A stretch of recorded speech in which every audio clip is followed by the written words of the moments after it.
नमस्कार बंधुगण, कहानी दुनिया को आपण मानकु स्वागत। आज मु आपण मानकु सुनाइबाकु जाउची जन्ममामुर आउ गोटे कहानी अन्नदान। विद्यापुर गाँवर मुखिया विरूपाक्ष जड़े वित्तशाली लोक थिले।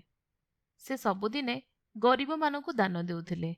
जे जेतेबेले भोकी शोषी पहुंची गले से सेमानकु खुआउथिले। ता छड़ा समग्र बैशाख मासटी साधु सन्थ बाबाजी और गरीब मानकु खुआउथिले। तेणु केवल तांको गाँवरु नुहे बहुत दूर दूर स्थानरु मध्य साधु सन्यासी बैशाख मासरे तांको घरको खाइबाकु आसुथिले। विरूपाक्ष मध्य बहुत खर्च करी सुस्वादु मिष्टान भोजन रे सेमानकु आप्यायित करुथिले। गोटे वर्ष बैशाख मास आगरु दान भोजन सकाशे जेतेबेले विरूपाक्ष सबु व्यवस्था करुथिले, तांको स्त्री विमलाक्षी आसी तांको कहिले, सुण, ए वर्ष जदि साधु सन्यासी बेसी संख्यारे आसंती तो आमर अधिक पुण्य हब। किंतु देशरे तो अधारु बेसी कांगाल और गरीब, सेमानकु देकी पुण्य अर्जन हब। किंतु विरूपाक्ष कहिले, विमलाक्षी, केवल गेरुआ लुगा पिंधिले कण जणे देवता परी होई जाए? आउ एई गरीब माने खाइले कण दोष होई जिवो?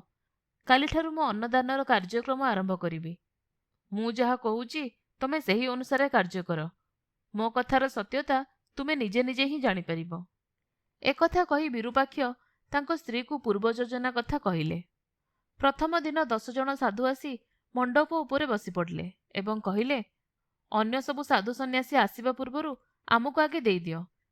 इतिमध्यरे विमलाक्षी 10टी पात्र रे जाऊ पुराई साधु मानक आगरे रखी कहिला, महानुभाव साधु माने ए वर्ष वर्षा हैला नाही, तेणु फसल भल न हेबारु मिष्टान दिया जाई पारु नाही। एही जाऊ को ही आपण माने मिष्टान भाबी खाई नियंतु।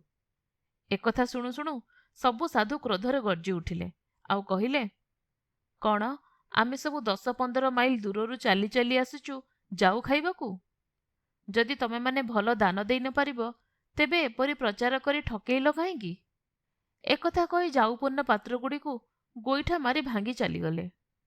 विमलाक्षी केबे भाबी नथिला जे एडे बड़ बड़ साधु सबु मिष्टान न मिलबारु एपरि रागरे निया होई जिवे बोली।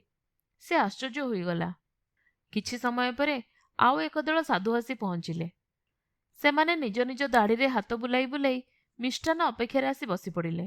एथर पूर्वपरी विमलाक्षी पुणी जाऊ पात्र सबु रखी सेहीपरि कहिला। साधु दल क्रोधरे गर्जी उठी कहिले, भिकारी मानकु देबार एई सबु जिनिस साधु मानकु देबाकू किपरि तुम हाथ गला? आमर दुर्भाग्य जोगु आमे साधु होई बसिचु, किंतु समय थिला जेतेबेले आमे तुमठारु अधिक धनी थिलु। एसबु कथा चित्कार करी कही सेमाने पात्र गुड़िको पादाघात करी सेठारु चलीगले। ए वर्षर सबु साधु सन्यासी बाबाजी ब्राह्मण इत्यादि समस्ते जानि पारले जे एई बैशाख मासरे मिष्ठान बदलरे केवल जाऊ ही मिलिबो। सेमाने रागी गले आउ से स्थान छाड़ी चलीगले। रहीगले केवल छोटा, अंध, कुजा, केम्पा आउ अन्यान्य भिकारी दल। विमलाक्षी सेमानकु बुझाइला, ए वर्ष आमे तुम मानकु मिष्ठान खुआई पारिबु नाही। आम घरे केवल जाऊ ही अछि, ताहा मध्य प्रत्येकंकु गिनाए लेखाए मिलिबो। एकथा सुनी गरीब माने खुशी होई कहिले, भौणी, सेही जाऊ आमको दियो। आमको प्रत्येक दिन तो खाइबाकू मध्य जुटु नाही, एबे जाऊ खाइबा। एकथा कही सेमाने धाड़ी बांधी बसीगले। सेमाने खूब संतोषरे जाऊ खाई विमलाक्षी को आशीर्वाद कले। माँ अन्नपूर्णा तुमको चिरकाल भलरे रखि थांतु। तापरे विमलाक्षी बुझी पारिला जे प्रकृतरे जे भोकिला लोक से ही भोक्ता। एपरी लोकंकु खुएबारे प्रकृतरे धर्म अछि आउ पुण्य लाभ हुए।